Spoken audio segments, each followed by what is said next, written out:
know I have in the past. Okay. You guys are coming here. Good. All right. You guys just generally, well, let's... You can head to here.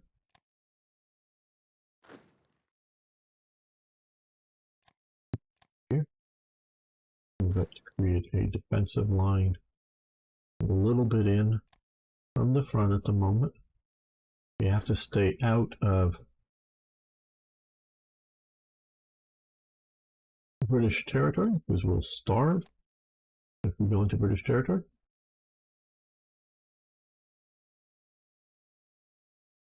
Okay, battleships. You guys can go back up to Scapa Flow and get repaired properly. You guys have been reasonably well repaired, so you guys come out here and patrol. Yes, it looks like we have completely taken out Italy's transports that had sent up there. Wherever the hell they were up there, I have no idea. But they went up there. Okay. Now, I don't think I want to give Britain more lend-lease. 40 some is pretty good.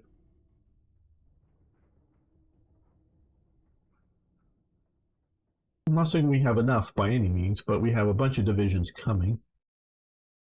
Got a bunch of destroyers. We've been hit pretty hard in destroyers, so we need more of them. We could use a few more, and I could up the number of escorts. So let's do that. Just some more escorts.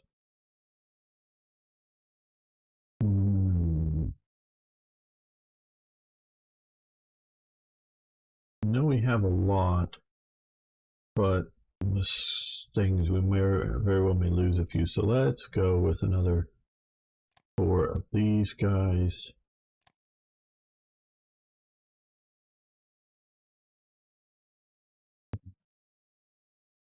Well, that's good enough for now. We'll see what we need to do later on.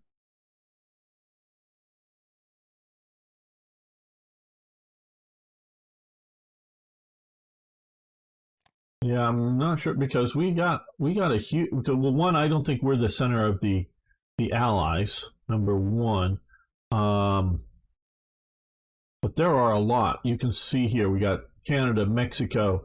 I think some of the Latin American countries will come in. We got South Africa. You know, Saudi Arabia, Iraq, Oman. The Dutch, the Free French, which you know are holding out in places like this, are in the Allies. So we've got quite a few countries in the Allies. But I still think the leading of the Allies is Britain. So yeah, it's sort of the thing as far as I understand it. Okay, these guys are almost to there, so let's send these guys back over here, rebasic it.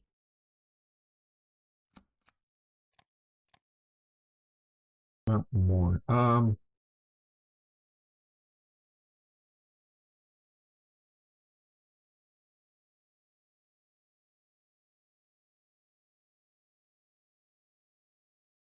Yeah, we could do. Let's just do 2.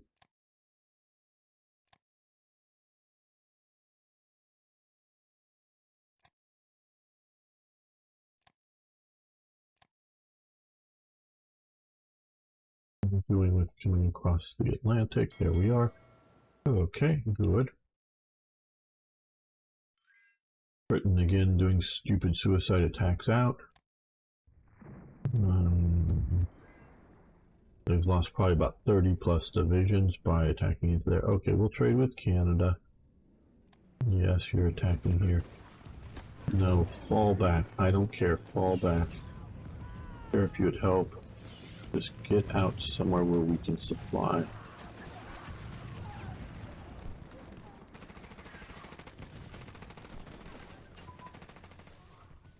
Okay, assault concentration has advanced. Let's see, is that... Yeah, for 35, continue with that one. But what is in bad? Okay, pre-calculated artillery. There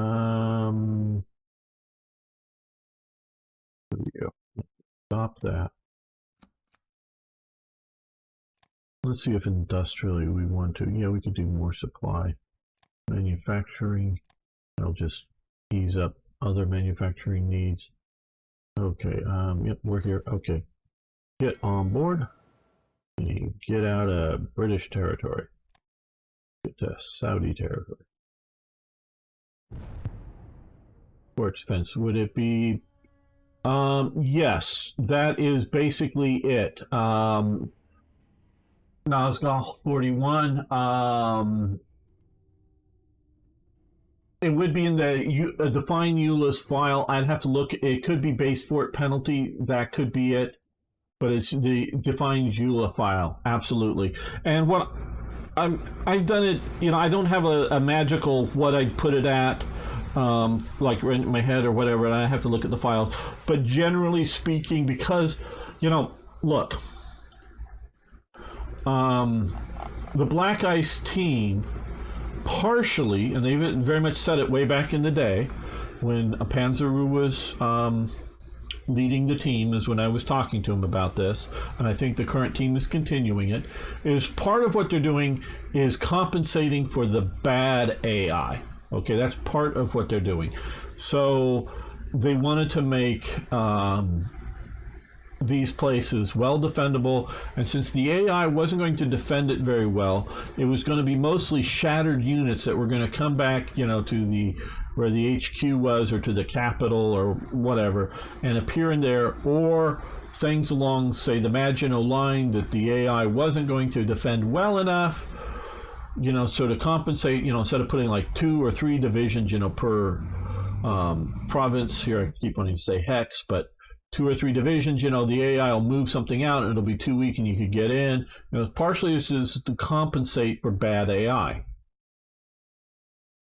Partially, it's to compensate for the railway artillery program as well as other things within Black Ice, which is very reasonable. If you have a base game that doesn't have effectively like the railway artillery units in it, and so it's all balanced out reasonably well then hey, you're good. But then you throw in this what would otherwise be a super unit, okay, you got to compensate for that. All good and fine. And Germany definitely, okay, as far as I know, did not have super special divisions for urban combat. I know in the game they sort of make some of the Waffen SS units, and generally the Waffen SS type counters, a bit better for urban combat. But we're talking about super good. Now they had units like siege guns and some special engineering type units, like the guys who they were actually Luftwaffe paratroopers, but they were also engineers who landed on top of Eben Amal and took that fortification. They did have some special engineering type units, and they did have some obviously the big siege guns and some other heavy artillery units that they would then put together for battle groups or battle formations or whatever. Now some of this stuff might just sort of look like support units attached to a corps, but putting a support unit in this game, save this right here, I'm getting a little weird behavior at the moment, attaching it at core level does no effect at in combat, because it's just sitting back behind. They don't quite have effect like they do in War in the East 1 and 2, in which you can have, as long as you keep your HQ unit that has some core support units close enough to the divisions that they're fighting in, those units get support from the like heavy artillery unit or whatever attached as part of in the HQ headquarters element of it. They don't have that. So the idea with this game, since you do have movable brigades, which you don't have in Hearts of Iron 4, there's great things with Hearts of Iron 4, people. There's also great things in Hearts of Iron 3 that are not there yet. So they are adding divisional generals now in the next major update, finally.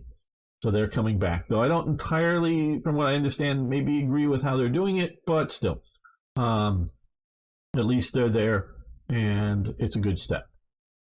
So you can't quite do that. So yeah, the idea that U.S.A, or whatever the term in the game is, strategically redeploy a railway artillery unit up. You need to sort of forward think if you want to get there early. Is make sure you're moving up that railway artillery unit behind your lines. You get it up nearby.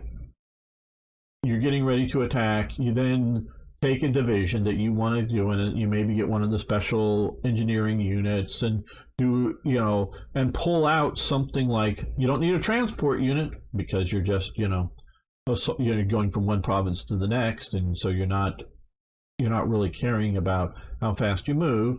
So you remove a couple of brigades, like maybe an anti-aircraft brigade or whatever. You remove some of the anti-aircraft brigades, and you attach a couple of specialty units to a division.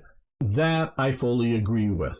But if you look at some of the guides, and I think I even may have made one, I don't know, where they really min-max out everything in it and create these sort of super divisions, and that those are sort of needed to crack places like Moscow, Leningrad, and whatnot, I disagreed with.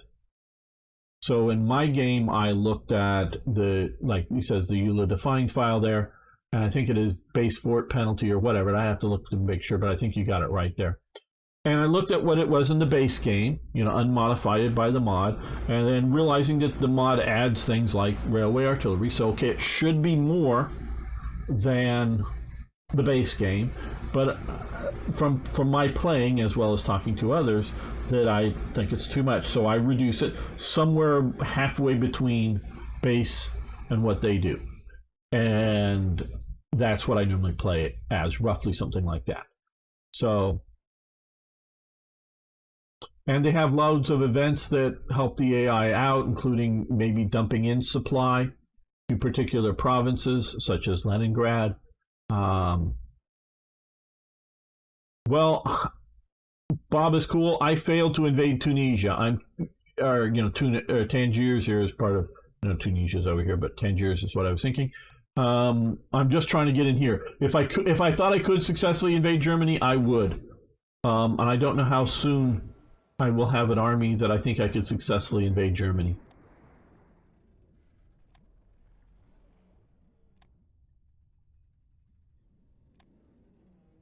So Bob is cool. Yeah, yeah, it would be nice. But it's one of those I'm not seeing happening yet. Sometime, maybe. Hopefully. Sort of on the list of things to do.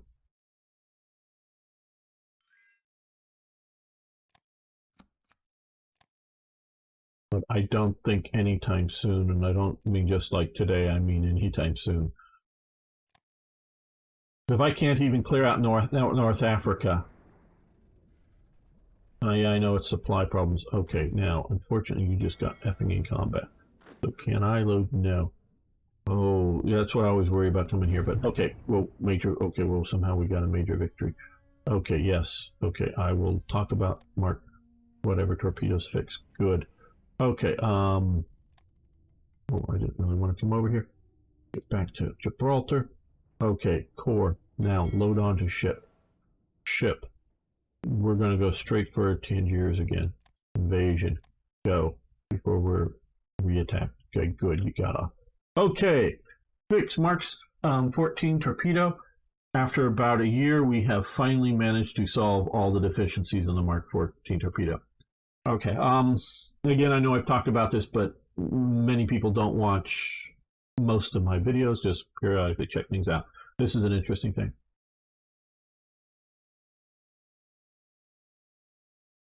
Yeah, it's minus, and yeah, 23 in the latest black ice. Only one line I've found. Yeah, that's very likely that Nazca. And so I put it somewhere like halfway. I don't, and I've probably done it. I've presumably done it different in different major playthroughs as playing as Germany, but it affects everybody. It affects German forts. It affects everybody's forts. So I'm not like trying to give Germany a bonus. Yeah, they got some railway artillery, but they did have it, and so other nations have some too. To try to take over Spain. Yeah, we might do Spain. I've got to think about that. That's definitely on, and I can talk about some of the strategy, good and bad, about some of this. But I want to talk about the Mark 14 torpedo. What happened was America had, after World War I, but particularly during the Depression, had a very, very tight naval budget. So they developed this really nice torpedo. Not the greatest one in the world, maybe, but a really good torpedo. But they never did any live fire tests on it. They did some, practice dummy test kind of thing. But they never did any live fire tests on it, as far as I remember about the stuff. And then the war started. And so the U.S. had old torpedoes left over from made during World War I that were okay, not great, but they were also, shall we say, old torpedoes, so they're not necessarily in the best, because they're a machine. They're not like an artillery shell. They're a machine. So they're not necessarily in the best shape. So they're not always working so well. These are a lot of stuff that were given to old, or that were either already on old destroyers or given to like motor torpedo boats. These were a lot of the old surplus torpedoes. Then the new one was the Mark 14 that they never live fire tested. Well, the war starts out, and one of the officers who's responsible, I don't know if he's one of the people in this photo here, but one of the naval officers who was responsible for designing and getting the new torpedo up, and he was sure he did a wonderful job on his torpedo. He was absolutely sure of it. He gets put in charge, probably because of his doing such a great job on the torpedo, gets in charge of the Pacific, I don't know if it was called COM Subpac, but Command Submarine Pacific. But in essence, that job, I don't know if it's called that at the time, but that job. And so when there were all these problems with sinking Japanese shipping of any sort, he blamed particularly his captains, all of them, and generally his submarines, because he knew his torpedo was wonderful. He knew it because he built it. He designed it, or one of the major people overseeing it. And, I'm not saying he even thought like he was the brilliant guy who designed it, but he oversaw it and saw how brilliant he was. So he blamed his submarine commanders primarily for their bad work. And he and other people responsible for it ordered that no tests would be made. Literally ordered that you could not test this torpedo. You could shoot it at the enemy, but you couldn't test it, because they did do some testing. They also test all of the components, like in water tank and all the components. They test different components at different times or whatever. All work just fine in the test tanks, but the actual torpedo, they refused to test it. And they literally ordered no tests to be made on this torpedo because it worked fine. It was these bad, cowardly commanders and badly trained commanders that were falsifying reports or were just not doing it right. That's literally what was going on. Well, the guy in charge of the sort of submarines down in Australia said, fuck this, we're going to test. And so they set up a test. Basically, and I think I'm sure I'm getting a couple of details wrong here or there, but some of the test was like against a vertical cliff that they, out at sea, but a vertical cliff, and they put like a target there, like a submarine net or something, so they could see where the torpedo was hitting. Well, I know I've talked about this before. I hope this isn't boring those who did this thing. Well, the depth sensor, I think, was like back here on the torpedo, to sense how deep it was. Well, since it was back here, because of the way the water goes around it and the water pressure once you're going through the water, zipping through the water pressure here is less than it is like up at front or somewhere else. So it would say, if it's told to run at like 10 feet below the water, or 9 meters in your European talk, below the water, and it should have pressure of X. Well, hey, it's Y pressure, so we should go deeper. So it was going under the ships in many cases. Also, but the depth sensor was it was a good design of a depth sensor. It just was in the wrong place and the wrong settings. So, like, if you basically tell it to run it on surface, it would run at the appropriate depth. Needed to adjust that. Also, the firing pins was, I think, basically a good design, but the materials used would mean that if it had a 90-degree straight, sort of straight-on impact, it wouldn't detonate. They actually sort of found that if it was at a sort of a glancing blow, it would detonate better. And I think they needed to go over to like aluminum firing pins or something. Again, I'm sure I'm getting some details wrong, but go on to a weaker, actual physically weaker firing pin, to take the impact and be able to quickly transmit it and blow it up. They found that. And another thing that affects also radio communications in the war, and what these guys either didn't know or didn't pay attention to is the Earth has different magnetic fields in different areas. And it's not standard like everywhere around the world, like at certain latitudes or whatever. But up here, the magnetic detonator worked just fine. Move it down here, this part of the world, it would not. And they didn't realize this a lot at the time, so they stopped using the magnetic detonators. And the Japanese also didn't realize what was going on.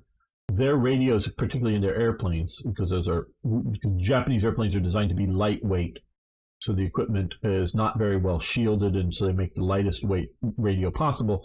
That unless Japanese fighters, unless they're operating off carriers, a lot of times they pulled the radios out of the aircraft just to lighten them up because they didn't work anyways. And they needed them to sort of kind of be able to work to be able to do carrier aircraft takeoffs and landings and whatnot. But it was just so unreliable. So figured they weren't coordinating many times the air battles. You couldn't tell your buddy that someone's on their tail over the radio chatter because their radios were not well shielded to this. And this is also maybe why some of the miscommunication between different fleets, including allied units, very well may be happening, and it isn't so much of a language or other stylistic miscommunication. It was literally just static because of the magnetic field in this, just sort of in this weird pocket of the world, is heavier than other areas. So adjusting the magnetic field for sensitivity needed to be done, and it was never really done. So so you can say, well, this is a bad torpedo. Well, yes, but all it really needed was adjustments to how to do its depth sensitivity and a slight adjustment to its firing pins. And it's otherwise a rather good torpedo. The Japanese would, because there's different ways, and I'm not an expert in all of them. A few torpedoes had electric engines, but they were generally slow. But most of these torpedoes, that's why you see the bubbles after them, is compressed air. They have this is the warhead up here. This is sort of the compressed air tank in the center here, and this is the driving motor back here. So this is a big compressed air, highly compressed air. What the Japanese found was that you don't use compressed air, you use compressed oxygen. just pure oxygen. And that makes a magnitude less bubbles, like 10% of the bubbles or whatever. I don't have right now in my mind a good amount to say, but a lot less bubbles. So it is a lot harder to see the trail. One, to even know that there's a torpedo coming, and two, to be able to define like where it's coming from, like a direction. So even if you goes boom, they can't just look and see, oh, there's the trail of bubbles. We weren't paying attention, but there it is. So the U.S. throughout the war was using compressed air, which has lots of nitrogen. Most of the air that we breathe is made up of nitrogen. Oxygen is a significant but minor element within it. They would separate out and run theirs on pure oxygen. That was one of the benefits. Now, the term long lance was coined by the Americans after the war. So the Japanese nowadays, even they themselves refer to their big torpedoes that were shipboard. I don't think they were ever used on board submarines, but they're big long lance torpedoes and others. Those were specifically long range shipboard torpedoes. And the others were some very good designs, and the Germans had some very good designs on their torpedoes. I think the Germans were some of the ones particularly trying to do acoustic targeting, go in and try to fire them and hunt down the engine noise and go after that. But yeah, a good design torpedo that had they properly even tested it, out at sea conditions properly, they would have found the problems prior to the war. But it was only the testing down here that showed them the problems. And Admiral King, who was actually a very good strategic high-level commander for the United States Navy, eventually gets word of all of this and very, very directly orders and sits on or sends people to literally sit on the team to come up to New Haven here or wherever it was. Somewhere around here is where their facility was, and force them to test in real world conditions, fire a torpedo at some targets and not just in their testing tanks. And eventually they did have to admit that there was a problem, and they developed fairly quickly once they got it going, but it literally took almost a year or so for them to actually get that tested. So this will unnerf America's torpedoes here. Hello, Genosi, how you doing? Good to have you here. My idea, try to take over Spain, set it as a puppet. Yes, that is not a bad idea, though there's potential drawbacks. But on the Spain front. But we're right now focusing, we're getting back to going to take Tangiers, hopefully this time. So now we're here. Okay, no, I want to put here. Okay, you guys, you're going to do no, not port strike, ground attack, and no, we have one, just only one. Okay, well, we'll do that. We're also going to do so that these guys will have some air support as well as naval gunnery fire. Artillery firepower focus.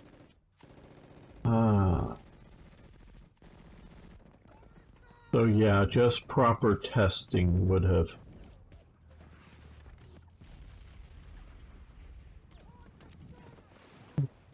over.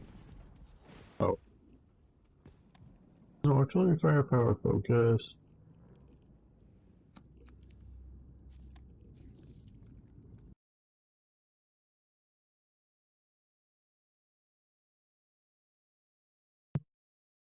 Seeing it here, I want to spot it to know if we're still time on target.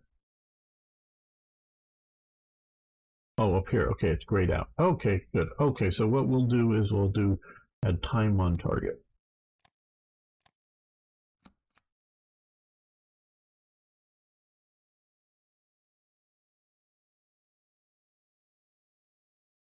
I don't know of a German problem with their torpedoes particularly.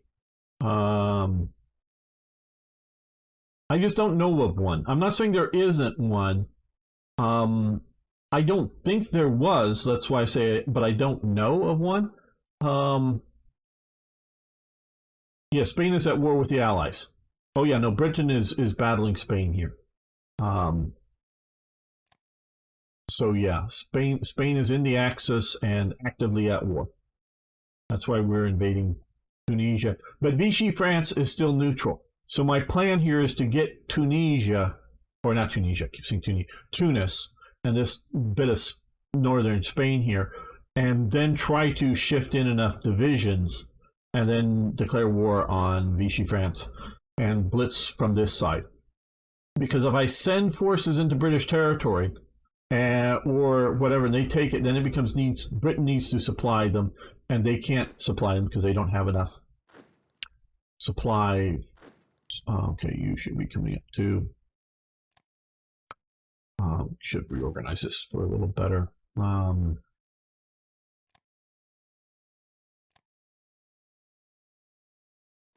Situation here, but at least get these guys up to the near the front. So whenever I push into British territory, they got to supply it through British. Yeah, I'm not sure. I just don't know well enough. I'm not a. I just watched some. Oh, we can do a party rally. That's a good event to just fire off here, a decision or whatever. I just don't know enough to say whether anything about it. I watched some documentaries on the U.S. Navy and the torpedoes relatively recently, as well as reading a few years ago, while I was doing my Japanese playthrough, which isn't a very nice playthrough of me playing through Japan.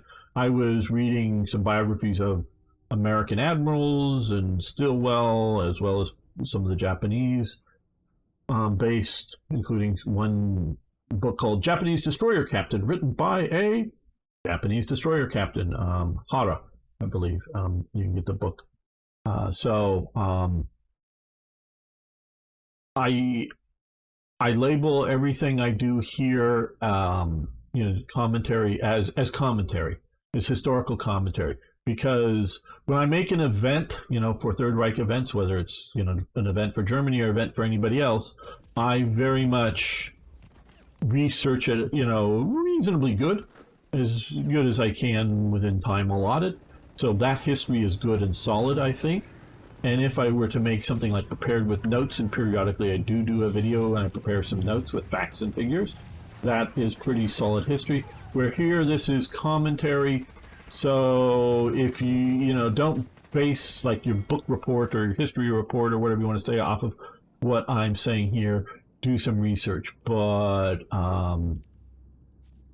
generally, it's right with a minimum amount of flaws. Okay, Wolfpack 345 mentioned it in his Silent Hunter U-boat playthroughs. Okay, yeah. I'm not saying there wasn't. I just don't know enough. Okay, so you're attacking. Let's look here. Okay, so we're grinding these guys down. Maybe I shouldn't have had the core HQ attack, but maybe I should have left those back in Gibraltar.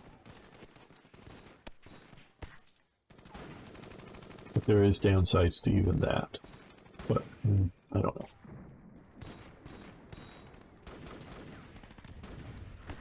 We're going to stop the HQ from attacking, but we're going to leave everything else. Now they'll go back in, but hopefully they'll be down here in the bottom and not taking the brunt of the attack up there, so they won't shatter and go away.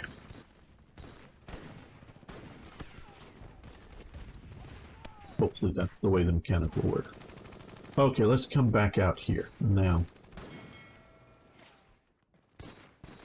Okay, we moved most of our fleets back to here to get repaired. I thought we had more back here. Well, maybe they're still up here. Okay, the carrier fleet's in good shape, and this is in okay shape. Now, where is our transport fleet? Did it go back? It went over to here. Okay. Well, let's load this division on. Let's move up to here. rebase. Hopefully they won't intercept the Japanese force in that, but we are sort of protecting this area.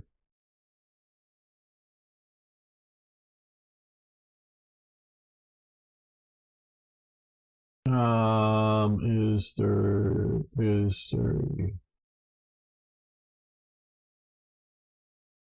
oh, is that Third Reich events? Well, no, it's for Hearts of Iron 3 Black Ice, not for Hoi 4. So, no. And my very, very old version of Third Reich events that I did make for Hoi 4 would not work with any modern version of Hoi 4. It is completely outdated.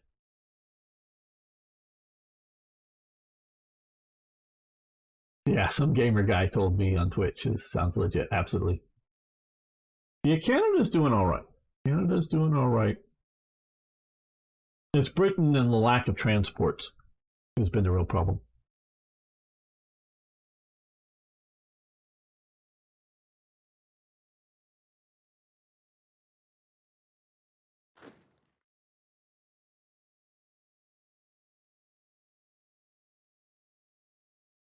So these guys are having some levels of supply. Not great supply. Now, some of this might just be that supply isn't catching up to where they're at. These guys have very good supply. Okay, well.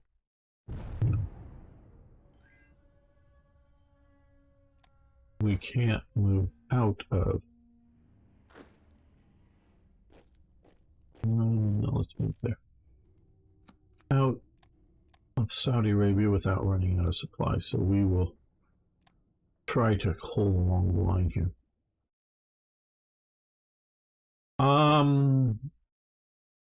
If somebody will pay me, I will. U.S.A. asked me if I would make a Third Reich event for Hoi 4. Yeah, if somebody will pay me, I will.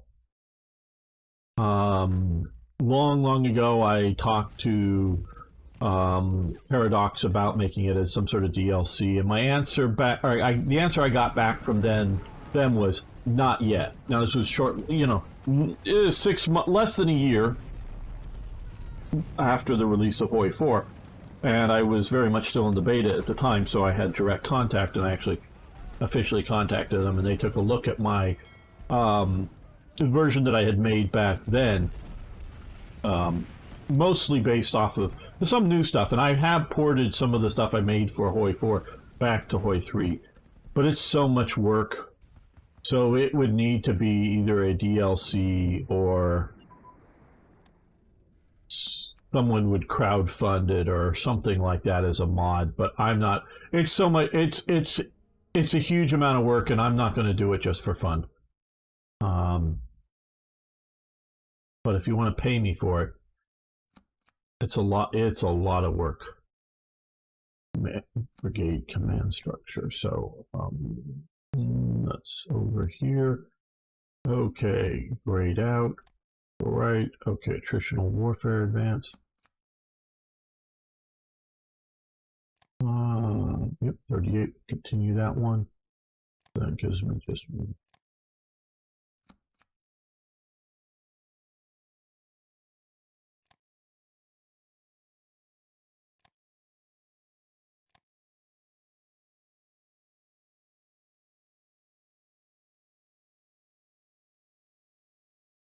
Yeah, well,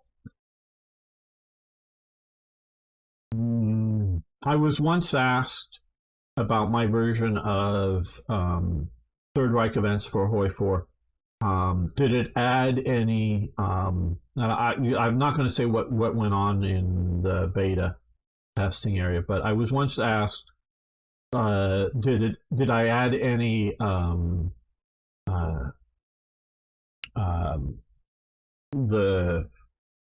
blanking on the name, the mission tree thing, that whatever the mission, did it add any new of those on it? I'm blanking on what they officially call it. And my answer was no. I was integrating, and I was working on integrating the current event tree, mission tree, national focus tree. That's right, national focus tree. I was working on taking those things instead of making it like, and I understood what their design concept was, and after it was explained to me is player wants to know, say, how to build the west wall. So instead of having an event that pops up that they decide to go hit no on, and that means that they don't get to have events building the west wall, they want to be able to have a road map so that the players know, well, if I want to have the west wall, this is the path to get there. Okay. And I understood that. And that's not a bad way to do it. Okay. It is not a bad way. Not the only good way, but it was a way that I could accept and go, yes, this is a good way to do it. Not maybe the best way, but a good way to do it. So what I didn't like about it, especially in the early days, it was like everything was 90 days, if I'm not mistaken, which I think most still are, but it doesn't always run that way. Well, yeah, because Britain's run out of transport, so this is mostly because they were pushing deep into here. Britain ran out of transport, so it ran out of supplies. So yeah, it's a supply issue and lack of I'm going to go to production of these transports. It ran out of those, and so it's collapsed. North Africa's collapsed. That's the only reason Italy's doing so good. I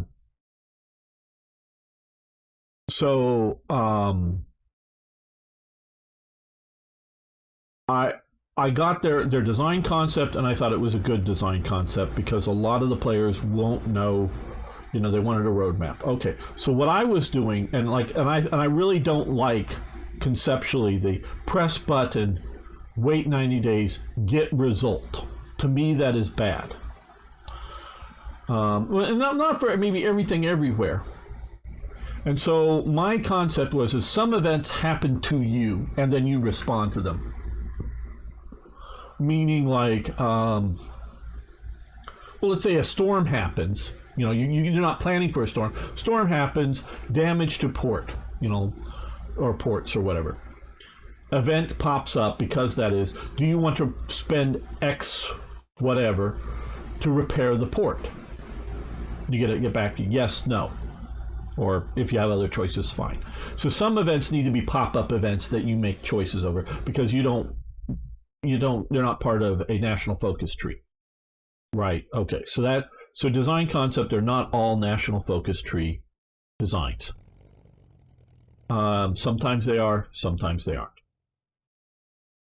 But for the national focus tree, fine. Like do west wall. My concept is yes, and change things away from everything being 90 days.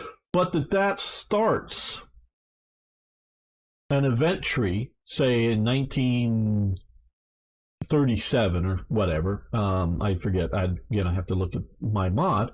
That you start building the west wall. After reoccupation of the Rhineland, and you start to build the west wall. And then there's stages, and integrating that into my events that will then pop up over time that will add levels of defense to the west wall, add the Luftflak zones that add, flak guns to the region and things like that, to have these events, these immersive events. Now, some of them might still have decisions based on them. Some of them might just be, updating, the idea of putting down the forts, costing you some more whatever, resources, factories, whatever, or just continuing, and through like modification events, effects. And so so I was working at the time to integrate elements of the national focus tree into my events so that you start sort of at the historical time to like make either the west wall or the Atlantic wall, and they develop over time. So you still have that, and it was working out to be a fairly good integrated element to integrating that. And they were sort of like, oh, okay. And didn't hear any more about it. Meaning, well, it wasn't like, oh, that's a great idea. How are you doing it? No, it was like, oh, okay. Because they were interested. And Paradox, I have been informed, has always been very good about compensating modders if they end up using some of their material. That is my understanding. Maybe somebody is butthurt over something. I don't know, but they've generally been very good. That I've heard from people who have dealt with them and sort of privately. So, and again, this is not part of the beta, just other things. So had I been developing national focus events for Germany based on my mod, they might have decided to use some. But at that, and I first wanted to integrate theirs into what I was doing. And so to make it much more interesting. And so you still have the roadmap. And so some national focuses would just simply be based on dates and or conditions, and then just fire. And it may take 5 days or whatever to happen, but it might take 2 or 3 years and have 2 or 3 stages of building the West Wall, or building the Atlantic Wall, or building submarine pens, or building whatever. And so they would happen over time. So this way you could have a richer tree of national focuses going on, but integrating it into events very much based off of Third Reich events. And so, yeah, and I have not contacted the current team because they've changed leaderships on Boy 4. I have liked their new direction, so I might very much like to work with them, but it's a lot of effort to do what I've done.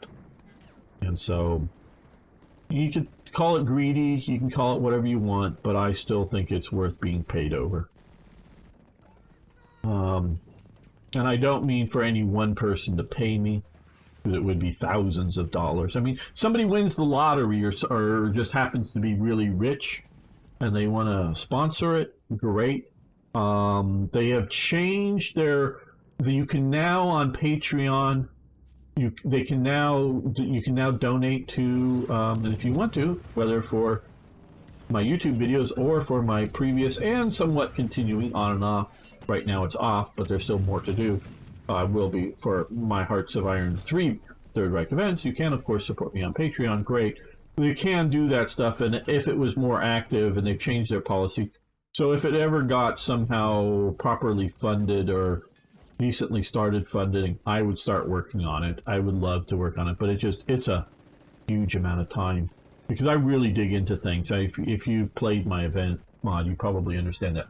Okay, Rosie the Riveter debuts on the cover of the Saturday Evening Post. On this day in 1943, Norman Rockwell's illustration of Rosie the Riveter first appears on the cover of Saturday Evening Post. Historically, Rosie the Riveter, cultural icon, blah, blah, blah. I don't know that you want to hear all of this. Rockwell's image received mass distribution on the cover Saturday on Memorial Day. Yeah, Rockwell, best known for popular illustration. Yeah, he was a magazine cover illustrator. And of course, we won't forget, what was it? Ronnie the Bren gun girl or whatever, who was rather attractive woman who was making Bren guns in Canada at the Inglis factory there, I believe. But yeah, all right.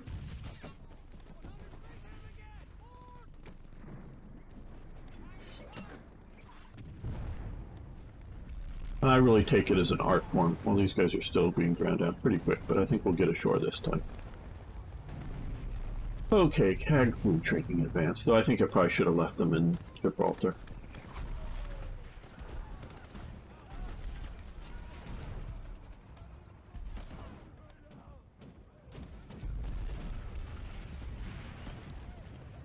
Oh yeah, there's so much great art that he did. A lot of it is timeless. A lot of it may be very much, meaningful to the people of the day, more than us looking back. Okay, good, they moved that to the reserve. That's where it should be. Keep the other units. I was just afraid that if it sat here, it would just get pounded by the Spanish, the HQ. I only moved it into the line again. Whatever, but just get ashore. Okay, small warship, air search radar.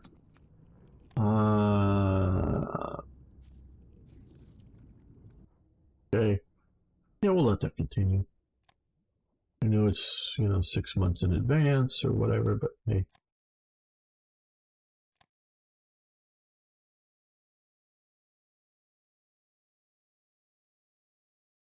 Yeah, I don't know the game. I don't doubt you on that. That it's a great one. It's just another major time sink, and I don't, you know.